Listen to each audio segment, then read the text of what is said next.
So Trump did it. What many people believed was impossible, was a pipe dream, was, absolutely out of no chance of happening, happened. All living hostages have been freed, the fighting has stopped, and the dawn of a new age of peace has begun in the Middle East. Trump has not only disproven all the critics, he has solidified himself as one of the greatest leaders in world history. This is unprecedented. And yes, we have the 20 remaining hostages safe with the families now. And well, my timeline is just exploding with this. There are also memes, of course. Dear Elon, there are 5 things I accomplished this week. Broker peace between Israel and Hamas. Many Schumer shut down firings. Crushed my physical.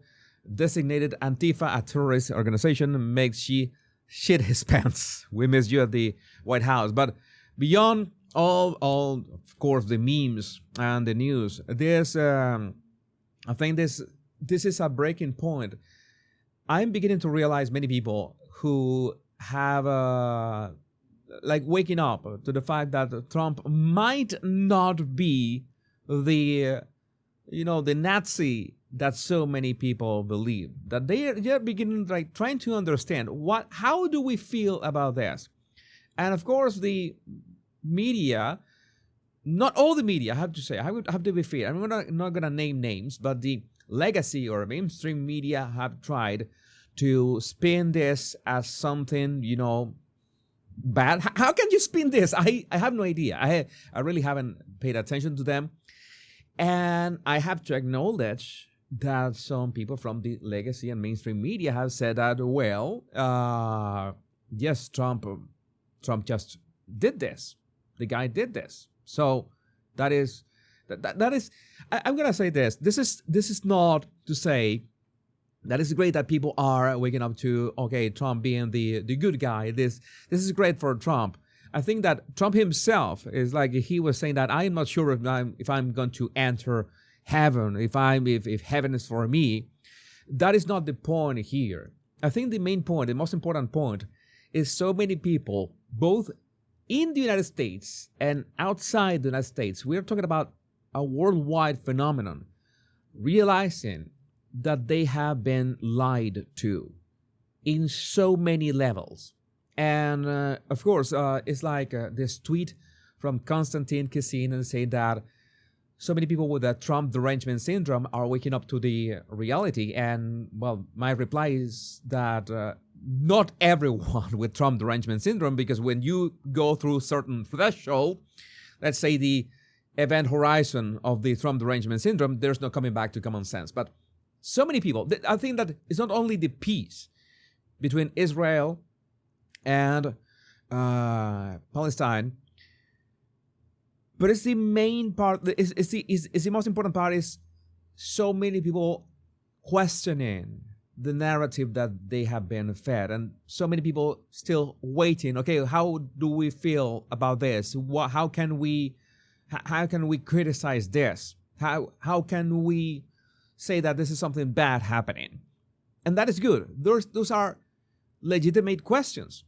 Believe it or not, I think that those are legitimate questions, because questions is what brings you closer to the truth, because you are questioning all the narrative that you've been told, and people are questioning that narrative. Again, it's not just about Trump, because the moment that you realize that you have been lied about Trump, people will begin to ponder, what else have I been lied about? And that is great, because more people are realizing this. It's like this cartoon was very good from SKS Cartoon. Will the left oppose the Gaza peace deal just because Trump negotiated it? And yeah, so many people wishing for it to work, and so many people wishing this is part of human nature. You could see that this is satire, but this is the thing. You could say that, oh yeah, the blue hair weirdos of libtards and stuff are wishing for this to not happen. And the fact is that so many people have basically constructed their identity based on being victims by proxy of whatever is happening in Gaza, and they just been spoon fed what is, what the mainstream media says. What happens when you take that away? What happens that, wait a minute, what do we complain about now? What do we say now? How do we feel now? That is terrifying. Yeah, it's terrifying when you get one part of your identity. I haven't felt it, of course, in terms of Israel and Palestine. I have felt it in other instances. When you feel that one part of your identity is going away, or you have to get rid of that part, it's terrifying. I made a video about that recently. The White House. President Donald J. Trump delivers remarks to Israel's Knesset in Jerusalem. After 2 harrowing years in darkness and captivity, 20 courageous hostages are returning to the glorious embrace of their families. Today, the sun rises on a holy land that is finally at peace. So many reactions about this. Trump is overfilled with the joy to have secure peace in Gaza. Makes me so happy to see this valiant efforts paid off. Blessed are the peacemakers. And of course, the comparisons with Obama was, quote unquote, happy about peace, but he made sure not to mention Trump. I also talk about this in another of my videos. Remember that I have a channel dedicated to political commentary, my Power Pundit channel. I'm going to leave you with a link in the description. But Obama was also happy, quote unquote, about this. Remember that Barack Obama dropped 26,000 bombs in a single year on Iraq, Syria, Afghanistan, Libya, Yemen, Somalia, and Pakistan without congressional approval. Donald Trump ended 8 wars in a single year. Guess which one received the Nobel Peace Prize?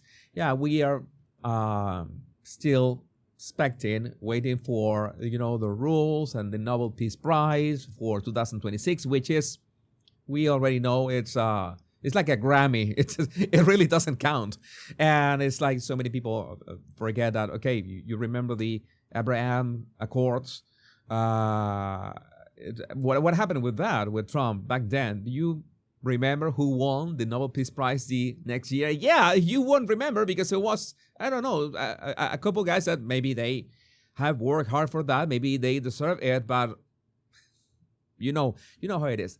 That's not what really matters. I'm pretty sure that Trump, as he says, is not himself or what he did or his persona what really matters. What really matters is peace. And for me, what also really matters is the implications of so many people waking up to the realization, okay, this is not the Austrian painter clone that every single one in the media who can call Trump a Nazi now. How could that work? I don't know. I'm pretty sure that they will keep on doing that, keep calling him a fascist. But well, we'll see how that works out. But let me know what you think about this in the comments. My name is Jesus Enrique Rosas. I'm the Bad Language Guy. Much love and bliss.